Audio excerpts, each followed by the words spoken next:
I'm going to be very honest with you. I did not at all expect to read as many books in the month of November as I did, but I am very proud of myself. And it just proves that even when life is going to shit, you can still make time for your joy. You don't have to be miserable just because life is right now.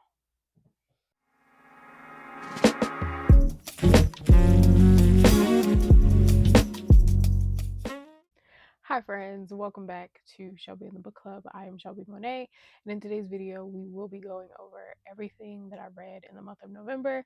I told you guys in my last wrap up video that in November, my mom was having surgery, so I didn't really know how I was going to read, if I was going to be able to read at all, and it turns out I was.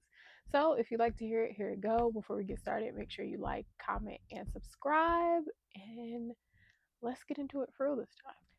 I think I forgot to tell y'all that everything will be down below in the underneath the bar, but everything that I mentioned will be down below in the underneath the bar. Okay? Okay. First, let's go over my stats. If you see me looking down, it is because I am looking at my iPad mini. This is my homegirl. She go where I go where she go. She got all my stuff on it, okay? So for the month of November, I read a total of 15 books, 4,307 pages. Not bad. 47% of those were between 300 and 500 pages. 53% were less than 300 pages. I read 23% nonfiction and 77% fiction. My top genres were literary. Wow. Historical, thriller, then romance, and then memoir. That's crazy. I don't think that's happened this year. I am proud of myself. Formats. This is actually a little off because for whatever reason I tracked one of the books as a digital read instead of a print read. Um, and I didn't know how to fix that. I guess I would just have to delete the wrong one and then add the whatever. So 27% print, 33% audio, 40% digital, whatever. And I don't rate any books. So yeah, that was all my stats. Everything is from Storygraph. Everything that you see on the screen is from Storygraph. Okay, you should definitely be using it.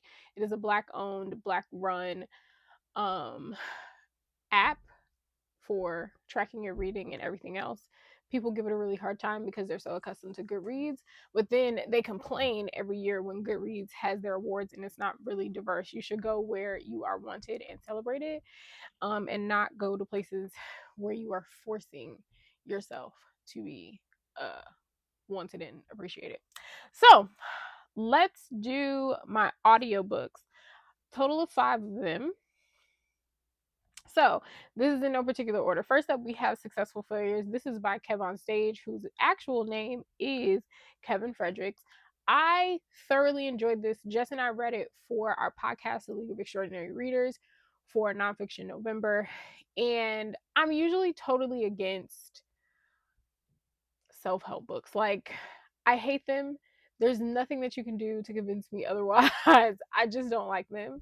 And this one was totally different. Kevin is genuinely funny, and he has a way of intertwining like his life story with these lessons that he's learned that are very tangible for entrepreneurship and just life in general. If you have this feeling that you should be doing something different, I think you will absolutely love his book. Then we have My Husband's Wife by Alice Feeney. This one doesn't come out until 2026. I got an advanced ALC from Liberal FM. Thank you so much. And this one opens up with this woman is out for a run. She's nervous because tonight is going to be her first like art exhibit in this new town that her and her husband moved to. And she gets to the house, she tries to use her key, and she couldn't get in. So she's knocking on the door like, oh, my husband should be home. He's gonna come. He's gonna uh use the key, and he's gonna make me look stupid, whatever. But a woman that looks a lot like her opens the door and was like, who are you? And she was like, I am Eden. And she was like, how can you be Eden if I'm Eden? And we went for a whirlwind of a ride. This was my first Alice Finney book. I think I said that already. And I might read some of her other books. It wasn't a S.A. Cosby level thriller, right? But it had me intrigued. Like I was glued to the page, well, to the headphones. Next, we have Psychopomp and Circumstance, which is funny because the author's name is Eden Royce. This is a story of a girl who finds out that her aunt passed away, and she decides to do pomp for her aunt. But the kicker for that is her aunt has been kind of disowned from the family, and Eden is trying to figure out why. Like, what did her aunt do? It's a very small book, but I love the magic representation in it. Like, I could totally see this being a movie or a TV show, like a series with all of the magic and things like that. I think it also, with death comes not only the transition of someone that you love, but also a transition for the people that love them that are still living. And it also is this kind of conversation in family secrets. Like, what's the family secret? Do you actually know it? What is your family keeping from you and why? So it was really good. And there's a little bit of the main character meets the guy, and that was cute too. Next, baby, The Mad Wife. What? This is by Megan Church. This was another ALC from Liberal FM. Thank you so much. And wasn't at all what I was expecting. So, main character, it takes place in the 1950s. So, she is a housewife, not something that she aspired to being, but it's what life kind of made up for her, and she is making the best of it. And it's obvious that she has postpartum depression, but she also is struggling with being a stay-at-home mom and like this housewife. Like, all of her friends can follow the schedule and they have the outfits and all of that stuff, and she's just struggling. And then this woman and her family move across the street from her, who seems to be doing worse than our main character. And baby, when I tell you it spirals from there, I believe this is a psychological thriller. I think that's what I looked up. Like, when I looked it up, that's what it came up as, because there is like this thriller aspect of it, but it's also this conversation about like the woes of womanhood, right? And how we largely are ignored when we talk about the issues that we have, or we don't feel comfortable talking about the issues that we have with parenting, with being a wife, with all of this other stuff. So it was interesting. It held my attention. And then in the middle, it gets really, really good because there are all of these things that happen um because our main character thinks the woman across the street is worse off than her. So she's trying to figure out, well, what's her tea?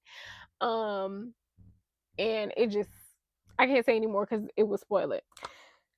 Then the last audiobook I listened to was Careless People. This is by Sarah Wynne Williams. I've been trying to think through my thoughts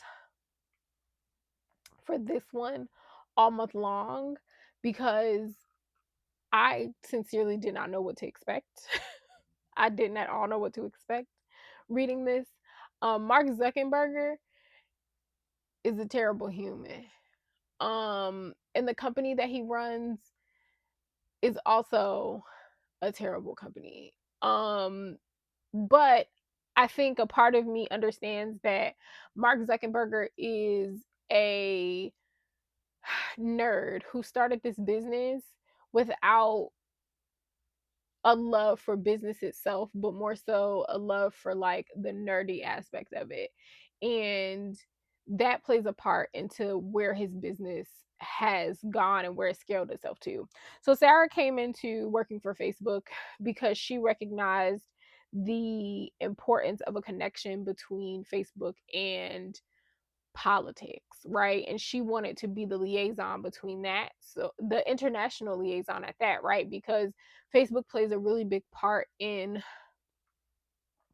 how people receive information, how people in around the world receive information about politics, or rallies or protests or whatever the case may be. So early on in the beginnings of Facebook, Sarah was aware of this need and pitched to them a job that didn't exist, and she got it. And like, it took a while for her to get it, but once she got it, she went into this company with a passion and a love that was killed by the way that this company was run and the people that were running it and just how they treated her. It's a lot. It made me think of why I didn't survive in corporate America, because I knew early on that nothing is more important than my livelihood, like than my well-being, my livelihood, but most of all my well-being, right? Because if I am not well, I can't do a good job for you. Point blank period. So it's very interesting. It also made me consider, like, I learned some things about the algorithm and just like how that works and how we don't really know how it works. It's just it's it's a good book. It's a very good book. It was better than I anticipated it. I've seen a lot of people talking about it and they just kind of talk about it in a sense of like, oh, it's gossip sort of thing, you know? So I wasn't in a rush to read it, but once I did, that is a great book. Next, let's get into my physical reads. So that's how they get you. This is the November book club pick for Shall Be in the Book Club. This is an anthology of essays about humor, Black American humor at that. I think the best way that I can describe this is Black people have always used comedy to lighten the load, right? But in that is a genius that I don't think enough people recognize, because they don't see comedy as healing, I guess. I don't know. I just think that this is a conversation in Black Genius, like Trey Johnson's book Black Genius. So very, very good. Um, Actually, as I'm recording this, I actually talked to the book club about it after I'm done doing this. So I'm very, very curious to see what they have to say. I did a buddy read with favorite reader of Call Baby. Call Baby tells the story of Layla, who desperately wants to become a mother. And she has lost she's miscarried a lot, and she realizes that there is a family in town in Harlem that sells their call, because it has magic properties, and she asks them to help her with this particular pregnancy. She would pay for some call, and they tell her no, and then she in turn loses her baby. And then we go on this adventure from there of the interconnections between both families. It's also this conversation of like, one, motherhood, but two, the things that you don't heal are going to come and get you. Whether they come and get you yourself, right, like through your lived life, whether it gets you personally or through your children's lives. But also this hierarchy of like, there are some Black people that get to a certain level and then they don't want to reach back. They don't want to help those that look like them, and that's an issue. Um, it's a very good story. I think Morgan Jerkins does a very good job at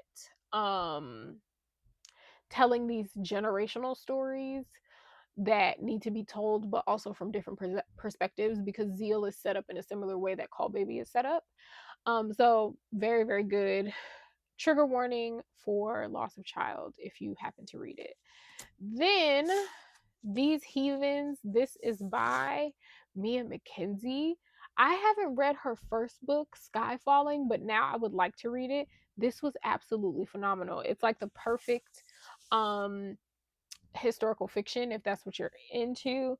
It tells the story of a girl in the 1960s in Georgia, the rural South, who needs an abortion, and she goes to her teacher, and her teacher agrees to help her, and they go to Atlanta, Georgia, And she is just introduced to this life of queer people, right? And how they are living in Atlanta at the time and the secrets that they need to keep. But she's also introduced to activism and SNCC and just this different possibility of life that she does not have access to in the country South.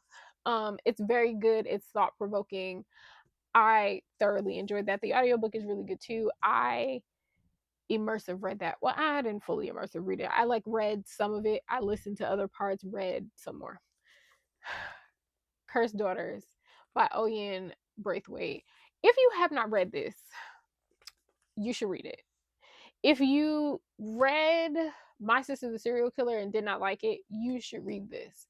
I think this is what people thought My Sister the Serial Killer was. And this was really good. So this tells the story of a cursed family. Yvonne gives birth to her daughter, who happens to look like her cousin Monife, who committed suicide.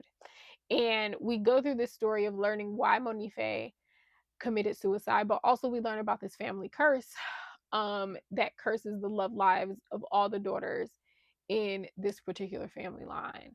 It's well written, it's thought provoking, it's modern, but feels a little aged at the same time. Like, I really like her writing style, and want to see more like what she does going forward. It's spooky in places. It has a theme of family secrets, right? And I think the overall question is like, is the family cursed, or are we following along with the idea? Like, are we letting the idea of this curse rule us? Because there is a difference. So I thought that was really good. And then last but certainly not least, for my physical reads, we have The Wilderness by Angela Flournoy. This was the book club pick for the month of October. I really enjoyed this. There aren't many books about Black female friendship out there. I like how this was written. I have to go back and finish Turner House by Angela Flournoy. The audiobook for this is good as well. This tells the story of a group of friends and how life and their circumstances and like things in their control or out of their control impact their life, and how that impacts their friendships and how they show up for each other and what they need or what they don't need.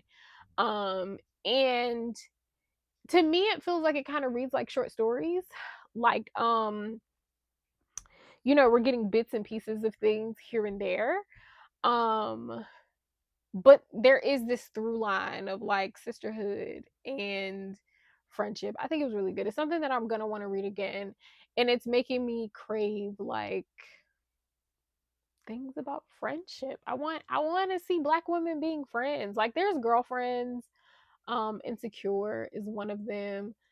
Um, but I think what stands out in this is that the connection to that these women have doesn't revolve around men.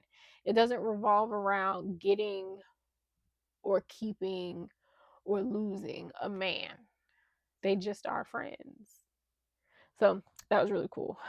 Next, let's get into my ebooks. So I finished the Jennings Brothers books. So Still Forever, Jax had to show them people that he was boss, and that he wasn't listening to nobody. He falls in love with someone, which is the best friend of Trouble's wife in the first book. And in this book, it's about 3 years later, and they are in a relationship, but because his brother got promoted in the business, that means he also got promoted. So he's away a lot on mafia business.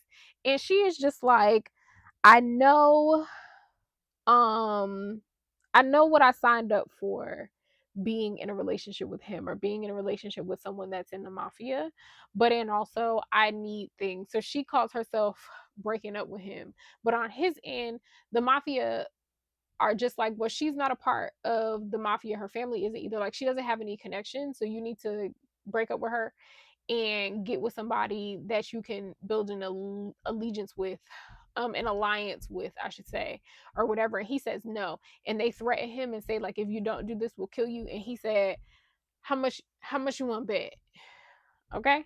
Then the little brother, reckless forever, um, I believe his name is Judah.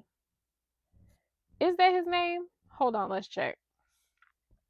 I believe his name is Judah.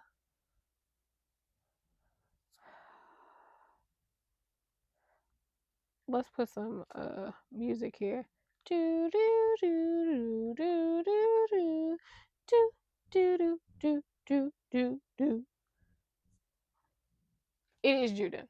Judah and Jax are away on business in Bolivia, and um they at the plug's house. There was a really bad rainstorm. They get stuck there. This man is like family to them, has high respects, but he notices one particular woman in the house that is the only one that's fully clothed. So the dude be having his women walking around naked. But there's one that's fully clothed who is the goddaughter of the plug, and he's like, you look at her, I'll kill you. Like, she is off limits. He falls for her anyway and has to prove that he is serious about her, which I thought was super, super cool. It's a bit of a slow burn compared to the first two books in the series, but I love that um it was like a love at first sight thing, and Judah is the baby brother, so he's very, very childish. But it was almost like finding his person mature him in so many ways. Like, he just knew what to do, and I loved that for him. It was super cute. I really like that series. Y'all should read it. Then I read Adonis, The Cost of a Billionaire's Heart. This is by K.L. Hall. Hall loved it. Okay, this is a marriage of convenience.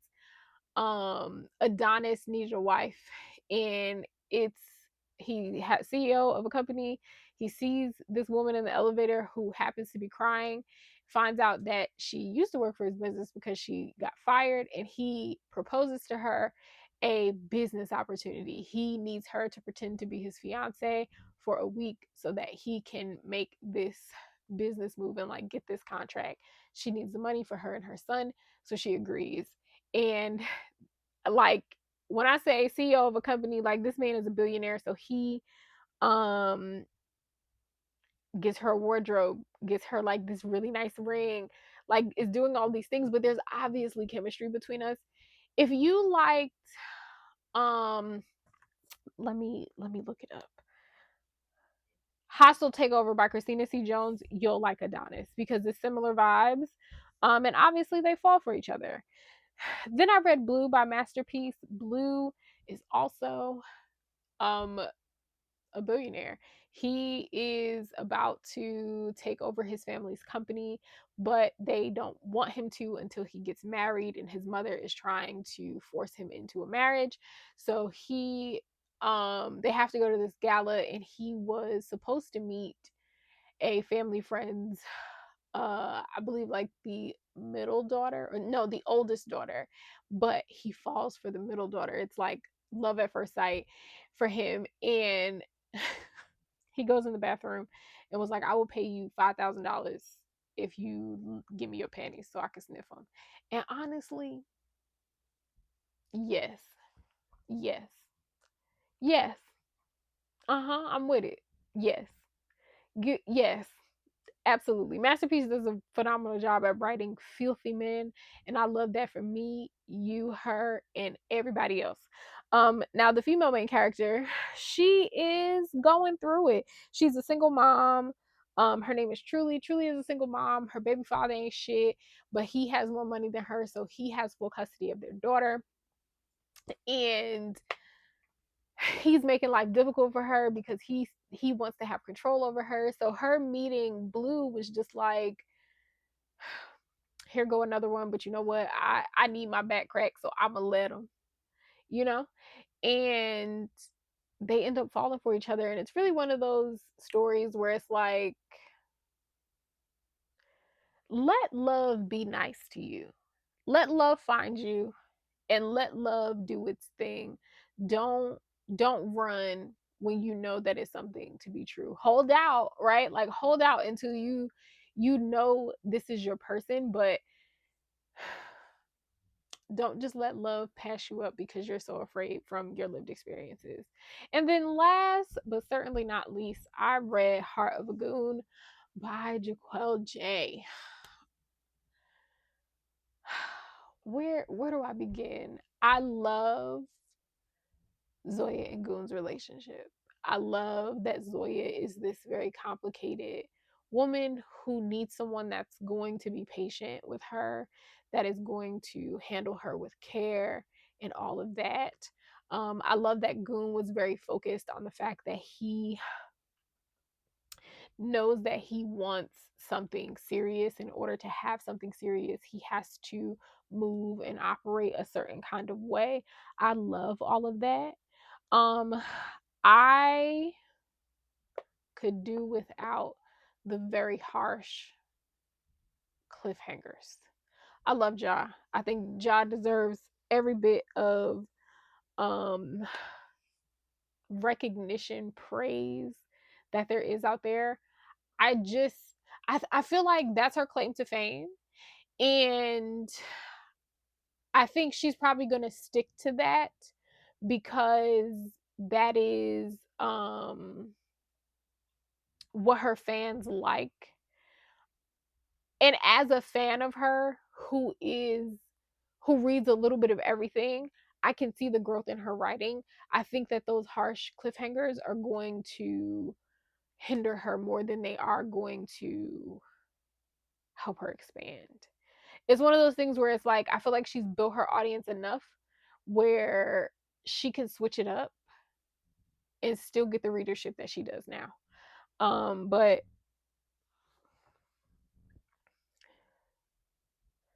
that's not me saying that she's a bad writer. That's not me saying that I did not enjoy Heart of a Goon. That's just me saying I want more from her.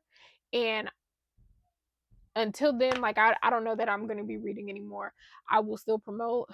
I still will put links in the Discord so that the people can support her. I will be cheering her on from the rafters. I just don't know that I can handle that anymore. Like it was such a good story, and then we get to the end of the book, and I just was so annoyed. Like, again, girl. And then the book is like 500 plus pages. We don't need a cliffhanger for a 500 plus page book. But again, what do I know? I'm gonna just go read the books that don't make me feel that way. All right.